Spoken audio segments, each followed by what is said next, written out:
Alright, oli ku Yugi Update TV kusinzira obanga otuwuliriza kakasa nti okola kyamaanyi nnyo okuba nga weekuumidde ku mayengo gano gwe mukwano gwange ali eyampuliriza. Muhoozi Kainerugaba, Chief of Defence Force, avuddeyo n'agenda mu maaso n'okukola controversial statements. Era nga bulijjo wavaayo n'akola amawulire ku social media. Leero nno agenze mu maaso n'okutabula eggwanga. Bw'avuddeyo n'agamba nti nno ku mukutu gwe gwa social media nti asobola okuwagira Robert Kyagulanyi Ssentamu, Bobi Wine n'akakwakulizo kamu. Bw'abanga wakuwagira Bobi Wine asobola muwagira n'akakwakulizo kamu. Ensi yonna ebadde ekwetesa amatu ng'erindira kula akakwakulizo kikano Muhoozi Kainerugaba kagenda okuteekawo, naye kiraze nti nno nga ye tagenda kuggwamu mbeera za kuvvoola bakulembeze banne. Jjukira nti nno nga ye muntu eyeyagaliza entebe ya kitaawe Muhoozi Kainerugaba, era nga n'ejje buvuddeko emabega kigambibwa mbu abadde ali mu kumentalingibwa na anko we Jeno Sali Musale okulaba nga bamuteeka mu ffiga z'obukulembeze. Kikulaga ki? Nti wandibaawo enteekateeka ez'okwagala okusikisa Muhoozi Kainerugaba okujja ku ntebe.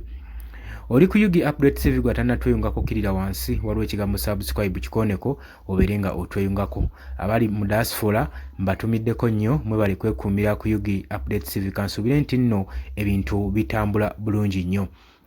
Kakati nno Muhoozi Kainerugaba avuddeyo mu kuvvoola okw'ekitalo ng'ekifaananyi ekimulaga nti nno tasaanidde kubeera mukulembeze wadde n'akamu nga bamuwe mwogedde ku social media.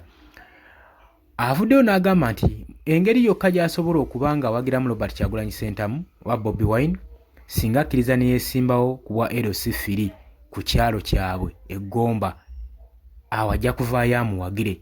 Naye eggwanga lisigadde liwuninkidde nga lyebuuza ku baana ababiri ani asaanidde okwesimbawo ku bwa kiyamaani bw'ekyalo, ku Muhoozi Kainerugaba saako ne ku Robert Kyagulanyi Ssentamu. Era bangi ne bajja mu comment section nga bagamba nti Muhoozi bwe kaba kakutanda genda ku kyalo kyammwe oba ku kyalo ekimu kyonna kyonna weesimbewo ku bwa kiyamaani oba mu Kampala wano obeereko obwa LC bw'ovuganya olabe oba onooyitamu. Kati nno kino nno kiwuninkiriza nnyo eggwanga, era kitegeeza nti okwerumaŋŋana wakati bannabyabufuzi wakati wa Muhoozi Kainerugaba saako ne Robert Kyagulanyi Ssentamu tegugenda kubanga kukomekkerezebwa mu biro ebyakakati. Jjukira bano bombi begwanyiza entebe y'obukulembeze, omuli ne Muhoozi Kainerugaba agisuubira gisikira ku kitaawe Mwami Yoweri Kaguta Museveni, naye buli kadde ayongerako ennyamiza ggwanga ku bigambo byagenda mu maaso n'okupostinga ng'atiisatiisa ng'avvoola obukulembeze naddala buno buli ku opposition. Kati nga Muhoozi, nze okusinziira nga nze wendaba ng'omukulembeze yandiyagadde okutwala entebe oba okusikira entebe, yandibadde muntu asembayo okuba obukakkamu, nga mukakkamu nnyo ebitenkanika, nga n'ensobi ezikolebwa gavumenti ng'ezituusa ku baludda olw'opposition yandibadde nga yasinga okuba nga azisolovinga, nga kyagezaako okuba muli ng'anoonya sympathy, kubanga tukirize gaana Muhoozi talina ng'eki gy'ayinza kujjamu mu bannayuganda nga tasoose kunoonya sympathy eri bannayuganda. Jjukira gye buvuddeko yakajja okwewaana oluvannyuma lw'okukwata Eddie Mutwe n'amutweka mu basement ne yeewaana nti no yali amuterese n'okumucunya okw'ekitalo ennyo okw'owaggulu.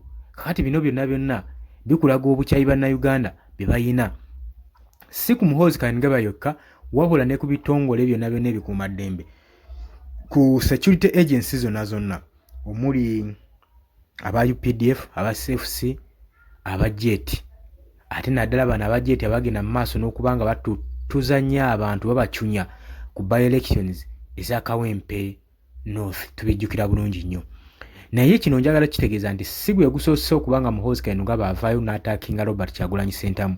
Newankubadde Robert Kyagulanyi Ssentamu omukulembeze w'ekibiina kino ekya National Unity Platform tannavaayo ku claiming oba ku breaking silent ku bino ebyogeddwa Muhoozi Kainerugaba. Tulindiridde tulabe oba anaavaayo n'amwanukula, tujja kuba nga tukomawo tubategeeza biki ebinaaba bivuddeyo. Naye okusinziira ku mbeera nga weeri bwetyo bwekyagenda mu maaso g'omukwano gwange ali eyo ampuliriza.